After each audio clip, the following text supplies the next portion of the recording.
pantomime there. Okay, can you hear me now? Yeah. All right, I'm just very low on power, so this might fail at any moment. I don't think this is going to work. Give me a second.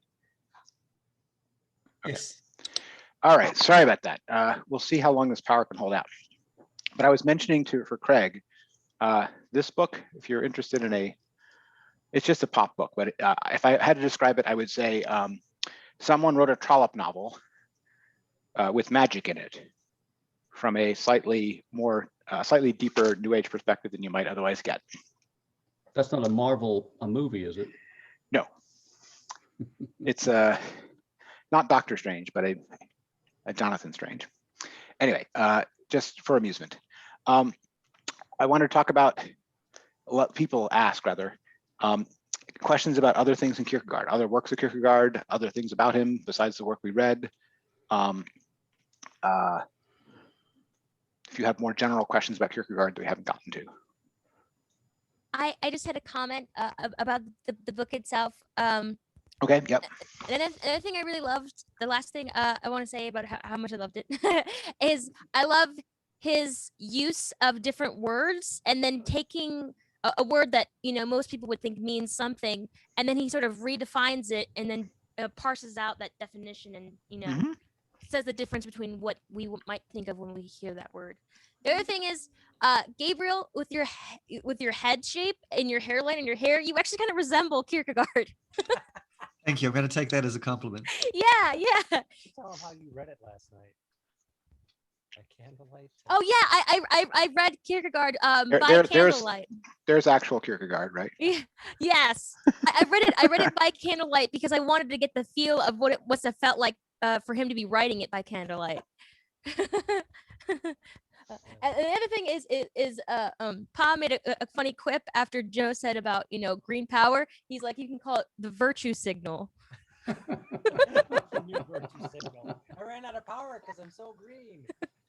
Gotcha. I think there's a joke in there about solar powered electric chairs, but I won't go there. Okay, so fair. I did actually have a last comment on the book, which is that overall, I think that it is immensely influential and useful that he even thinks of faith at all as a category whose opposite is despair, right? Where the sin aspect or the virtue aspects are secondary, and this is something which in Kierkegaard reminds me of Chesterton, to me in a good way. Others might find it in a bad way, but for me in a good way, in that there's a kind of claim here that there are moral and psychological depths discovered by Christianity about which it has true wisdom to impart, right? And I think he's an example of that. Chesterton is another example of that. And this understanding of the nature of human despair as something which has not been adequately treated of before, something like that, was not taken nearly as seriously as it deserves before, something like that. I think is to me a major contribution of the work, right? And I think that there's a whole acres of modern self-help that are, know it or not, indebted to this, as well as the fact that if you now go into a typical modern bookstore, you will find philosophy, self-help, and religion in the same place. But anyway, just comments on the work itself. Okay, other Kierkegaard. Jason, you mentioned the difference between sin versus virtue and sin Yes. versus faith. And Yes. I think I've kind of grasped what that means. You said at the beginning of today that it sounds like it's sort of like the response. The person with faith and the person in despair have to deal with the same kind of things, but it's the difference in response that does it. One person despairs and the other one has faith. But I was just curious about how that relates to virtue. So is Right. the idea that for the ancients, virtue is happiness, and therefore it's not like you're dealing with the same things? Is that the contrast, or how would you describe it? The contrast is, I mean, the ancients taught that virtue is happiness, yes, And they also taught that virtue was something that was routinely achievable or regularly achievable. Not all of them, some of them were much more pessimistic on the matter, but happiness was something that the wise person aimed at, and it was a matter of, you know, some right ordering of the priorities and the loves and all that. But it was also thought of as a humanly achievable ideal, right? And the result was that anyone who didn't achieve happiness had a tendency to see this as morally their own fault, right? And the ancient concept that, or tradition that mitigated that, was not sin or despair, or it was tragedy, right? The ancient understanding that took you beyond that you should be virtuous and virtue will lead you to happiness was the notion that unless tragedy strikes, as it always can, because there's something tragic about life, so that even then there's the tragedy of suffering virtue, which does not achieve happiness because, you know, the fates are unkind, something like this. And that's sort of the sort of traditional, if I can put it this way, pagan view into which Platonism and Socratic philosophy issues. And you know, when Socrates is trying to reform the religion of the ideal city in the Republic, his problem is that the tragic poets all say that the cosmos is completely unjust and virtue suffers, and you know, that they reach their aesthetic tragic pathos by damning the world, right? So that winds up presenting the human being as a suffering hero in an unjust cosmos, something like that. And the Socratics don't like that damning of the cosmos aspect of it and are all about reforming that. Okay, but that's sort of the plane on which it's all being played out before Christianity. It's virtue and tragedy and happiness, and the achievability or non-achievability of them, and the goodness or badness of the world based upon whether or not virtue has a place in it or not. And the kind of earlier Jewish version of that might be, is there particular providence? The Book of Job, all these kinds of questions, right, are kind of on the same plane. And into that, you know, Christianity rides and says something like, the critical thing is not happiness, but faith. And Kierkegaard says it's not virtue, but faith that is the contrast of despair. So there, and there's plenty of controversies about that. I mean, can you adhere to the law, right? Are you justified if you adhere to the law? Is the law something you can adhere to? Is the New Testament era Christian and Jewish debate on the topic, so to speak. And in all of that, forgiveness is meant to be this third that has not been considered before, that has not been understood before. Forgiveness is the thing which transfigures despair, because it transfigures lack of success, so to speak, in the sense of, does virtue result in happiness? There's a place in Chesterton where he brings out the contrast between Christianity and the Stoa particularly well on this point, right? He says the Stoics all say to one another, it is not in mortals to command success, but we'll do more, Sempronius, we'll deserve it, right? We can't command that we will succeed, but we can make sure that we are so virtuous that we deserve success, right? The world might be a tragic place, but we could deserve success if we were virtuous. That's sort of the Stoic view. And Chesterton has the Christians say in response to this, there's no way that I'm going to deserve success, but I might attain it, right? Holding yourself lightly and easily ready for a long string of unmerited triumphs. And Chesterton makes the point that with this idea of these unmerited triumphs befalling the everyman, European culture gained the idea of romance. Romance as in the romance novel, as in the romantic adventure, and then he says, and then the Europe that had gained romance then gained the habitable globe, right? Is the sort of typical Chestertonian response, right? So, but this is the attitude of, is virtue something you can barely manage to do in a cosmos that doesn't support it, or is it something that you cannot have, but for whom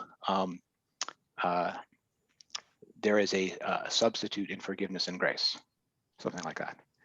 So that's the sort of whole range that all these things are played upon. And that's why for Kierkegaard, it's essential to point out that the opposite of despair is not, the opposite of sin is not virtue, as though, there are the people who do bad and the people that do good. And the people that do good are the virtuous, and the people that do bad are the sinners. And that's sort of the, before any of this background view, right, of, the code of Hammurabi, so to speak, before any of these other things come in, before anything Socratic comes in or anything Christian comes into it specifically. Does that help? Absolutely. That was fantastic. It really helped me understand that. Thank you. Great. Okay. Rest of Kierkegaard.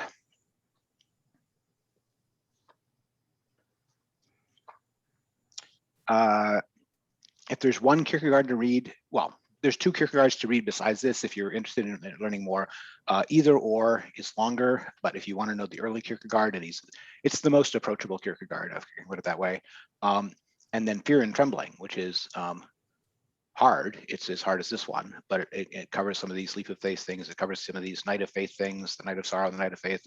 It covers Abraham, the story of Abraham, Isaac, and it's the collision between the ethical and the religious, fundamentally. But it's the other sort of philosophically tough Kierkegaard book that is most often read.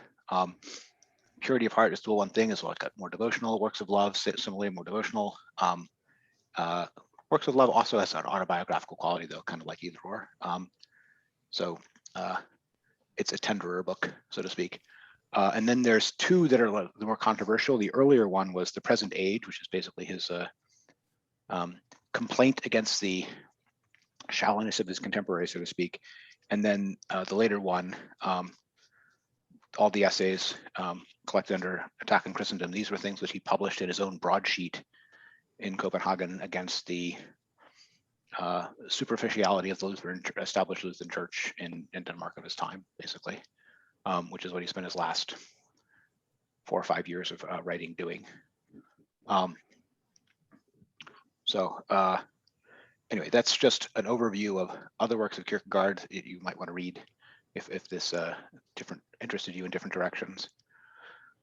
And I would say, plenty of it is worth reading. I mean, all of it is worth reading in one way or another.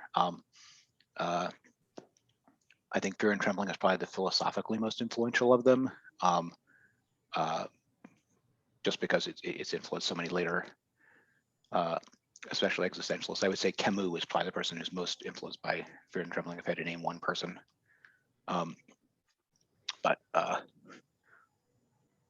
Okay.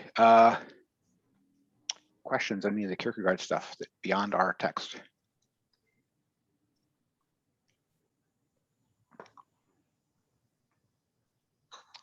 Not a lot. All right, the next order of business is what do we want to do next? Right? Could meet in 2 weeks or meet in 3 weeks, and we can pick whatever thing we want to work on. There has been some talk previously about doing the Heidegger on the Parmenides, but there's been other people who have asked for other things, but tell me what you're interested in. Tell me what you guys want to do next. I tend to favor going in the classical, more Parmenid classical direction. But James mentioned something like, wouldn't it be fun to go through Being in Time again? But I'm not going to actually suggest that because I could do that, I suppose, myself. Okay, I'm gonna say no to that one. I don't want to teach that book every 2 years for half the year the rest of my life. Totally understood. Totally understood. Too bad we didn't read recording sessions back then.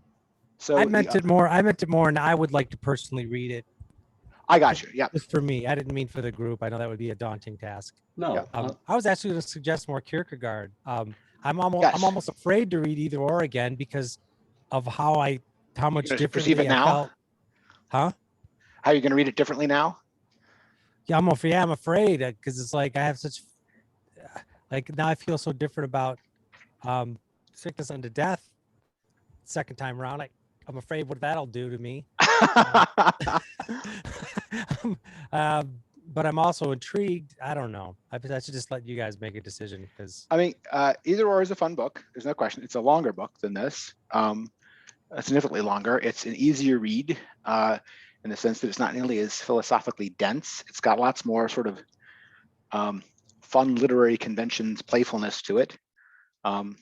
It's about Don Giovanni and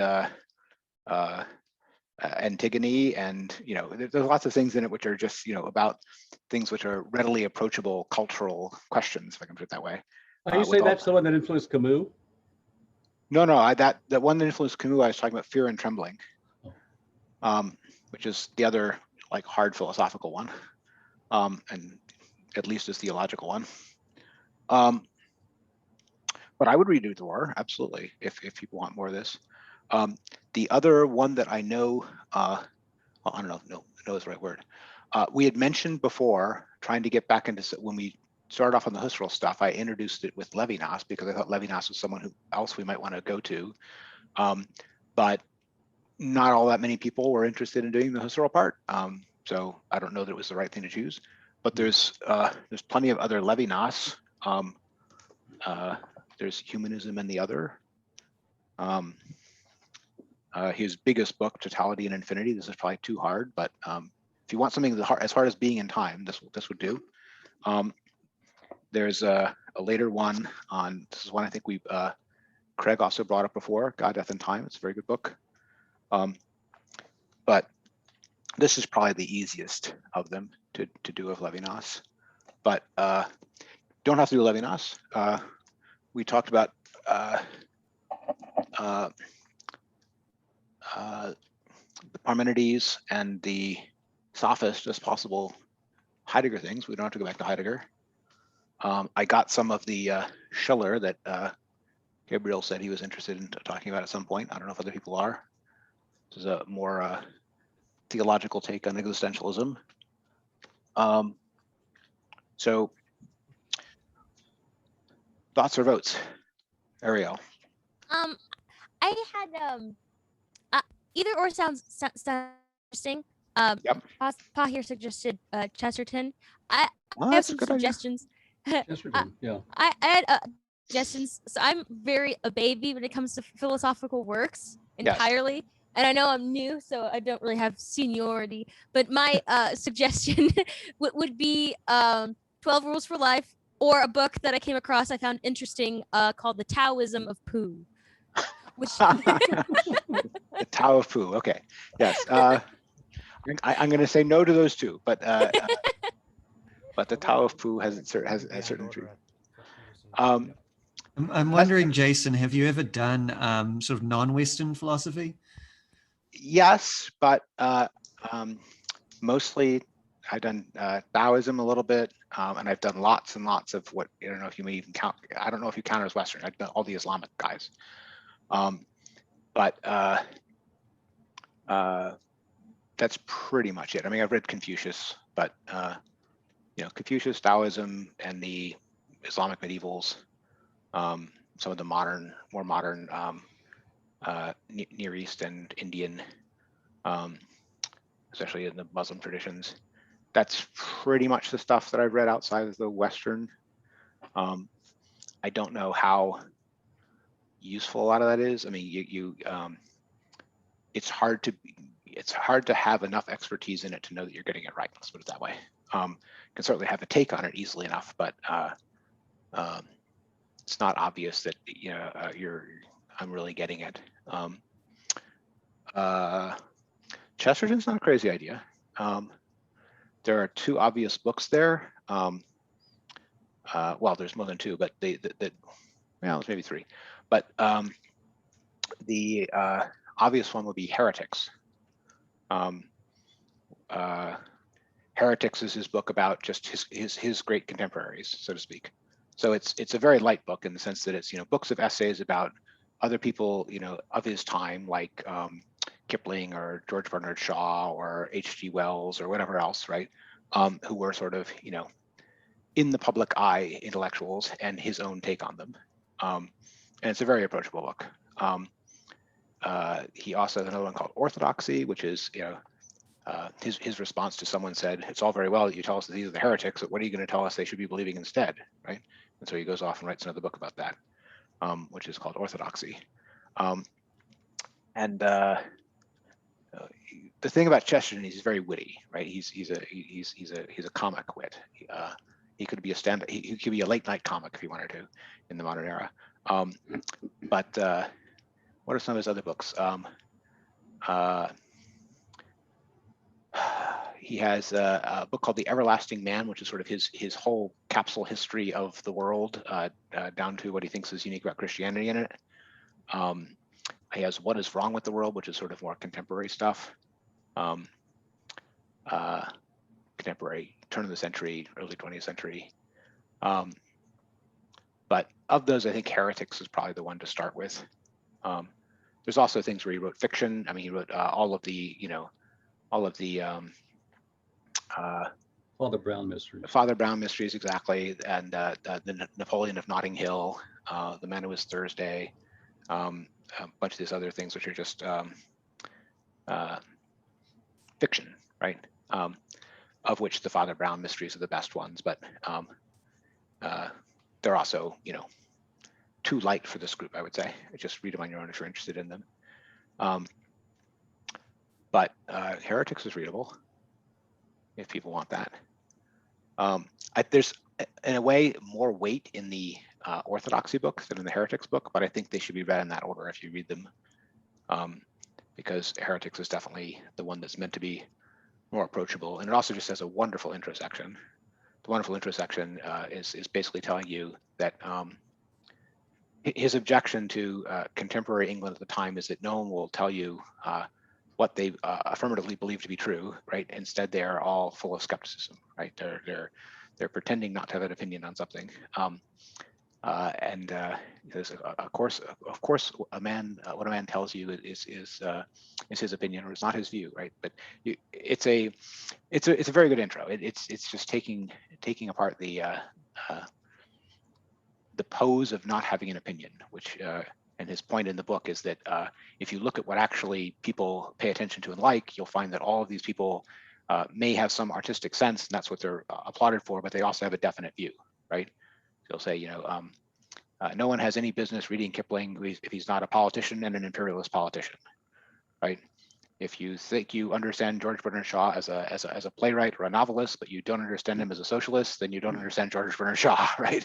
And so on, right? So his point is that each of these people has a striking opinion, which is the reason that they actually have the influence or splash that they have.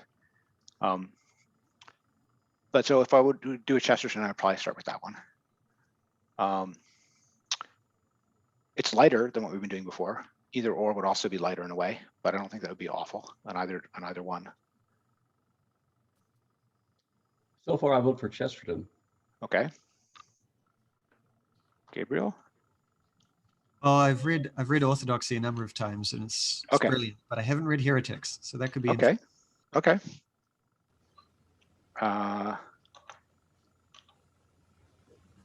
Craig, are you interested at all in this, or if you already read these things, are too light for you, or? It seems like when they came up a while back, because I noticed I purchased volume 1 of the collected works, which has Heretics and Orthodoxy in it together. Okay. Yeah. In 2017, so I've had it back then. Probably before me from it being cited in the conversations or something like that. Yeah, I think that's what it was. So the collected works has both Heretics and Orthodoxy, and then the Blatchford controversies in it as one single book, and it's almost as cheap as the. Yeah, I mean Chesterton is public domain. I mean, there's online versions of them free everywhere, so you can get an e version of Heretics for nothing, and you can, if you want a print version, probably find it very cheaply. I know that like places like the Chesterton Society, the online books page, various people like this will have it online in HTML form and so forth. it's very easy to get Chesterton, basically. Yeah, the only other thing that I found interesting is there's a new translation of Concept of Anxiety. That's Okay. kind of intriguing that somebody has said most of the earlier translations of Concept of Anxiety were not very good, and I don't know if he's just blowing smoke to promote his new one, but It wouldn't surprise me entirely. I don't know that I want to. It's very similar ground. yeah, that's what it seems like. It's covering the same stuff. Yeah, and if we did another Kierkegaard, I'd want to do something that was significantly different. Whether it was the, I'd probably do either or if we did more Kierkegaard, is what I think. But I change of pace to Chesterton sounds sensible to me. Yeah, either works for me. Either that, either. And this is the kind of thing we could easily do in just 2 weeks. I mean, it's short. I mean, there's like 12 essays. We could do the intro and like half of them in the first session and the other half in the second session, and sum up.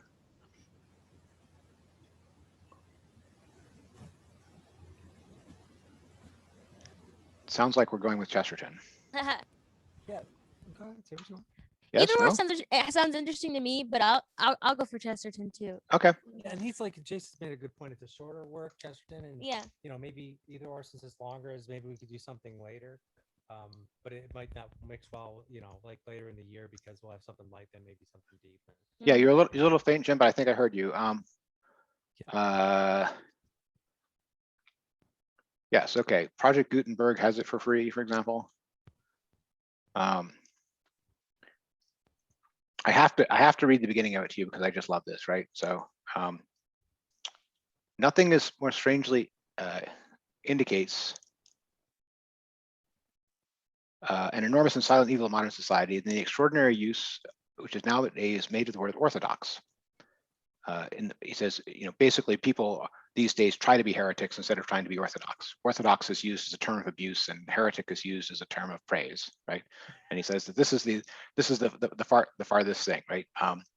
In the past, a man was proud of being orthodox because he was proud of being right. If he stood alone in a howling wilderness, he was more than a man. He was a church. He was the center of the universe. It was round him that the stars swung. All the tortures out of forgotten hells could not make him admit that he was heretical, but a few modern phrases have made him boast of it. He says with a conscious laugh, I suppose I am very heretical, and looks around for applause. The word heresy not only means no longer being wrong, it practically means being clear-headed and courageous. The word orthodoxy no longer means being right, it practically means being wrong. All this can mean one thing only. It means that people care less for whether they are philosophically right. For obviously a man ought to confess himself crazy before he confess himself to be heretical. The bohemian with the red tie ought to pick himself in his orthodoxy. The dynamiter laying a bomb ought to feel that whatever else he is, at least he is orthodox. And there's this wonderful line. It is foolish, generally speaking, for a philosopher to set fire to another philosopher in Smithfield Market because they do not agree on their theory of the universe. That was done very frequently in the last decadence of the Middle Ages, and it failed altogether in its object. But there's one thing which is worse than burning a man for his philosophy, and that is saying that his philosophy does not matter.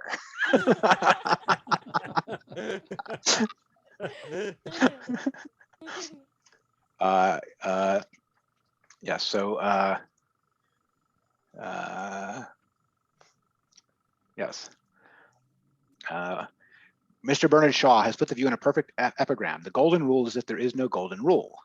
We are more and more to discuss details of art, politics, and literature. A man's opinions on tramcars matters. His opinion on Botticelli matters. His opinion on all things does not matter. He may turn over and explore a million objects, but he must not find that strange object, the universe. For if he does, he will have a religion and be lost. Everything matters except everything. I have a question. This is probably an obvious question, but do you need knowledge on the works he is giving his commentary on beforehand? Probably. Not a ton. I mean, it helps if you it helps a little bit, but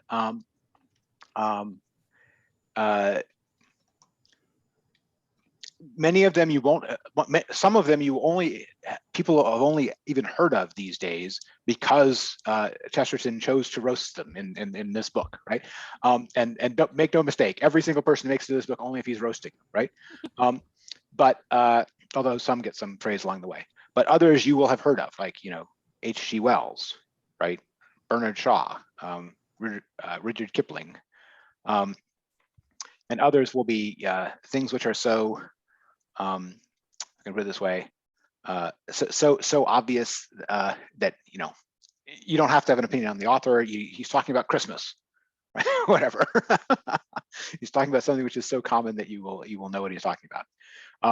So if as a result of any of these things you want to go off and read a couple of short stories by Kipling or plays by Shaw, by all means do so. If you can read a Shaw play, read Major Barbara, by the way. That's the one to read. Yeah, don't worry about it is the way I would put it. I think he'll give you what you need to react to them. It certainly helps to know a little bit about what their positions were on things, but he'll let you know, right? If you don't already. Fair question. And if you like the way that Kierkegaard writes because of his sass and his wit, you will find Chesterton a joy, because he's got the sass, but he's definitely wittier. In part because he's writing in his native English and not, but. All right, so Heretics for next time. Oh, we have to figure out which parts of Heretics we're going to do for next time, because we could read the whole thing, but let's not. There's 20 chapters, of which the intro is just the introductory remarks on the importance of orthodoxy, and the last one is concluding remarks on the importance of orthodoxy. So we can probably just do 1 through 10. So this takes us from the introductory remarks on the importance of orthodoxy through on sandals and simplicity, which might be the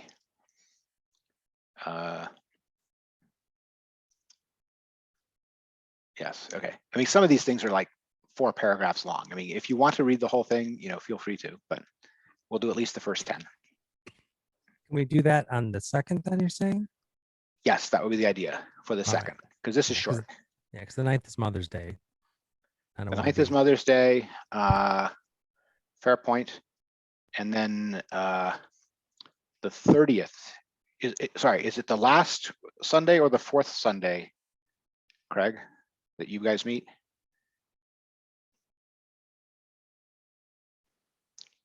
You're unmuted. 4th Sunday is 4th Sunday Young Group. Yeah. Got it. So if we do 2nd and 16th, we'll miss both Mother's Day and Young. Yep. Sounds good. All right, we'll aim for the second for the first half of Heretics. All right. Well, this was fun, and thanks everyone for all your insights and all this. It's been a joy to go through all this with people, and hope it was helpful. Thank you, Jason. Thank you. Bye-bye. Bye. Okay. Thank you. Bye bye.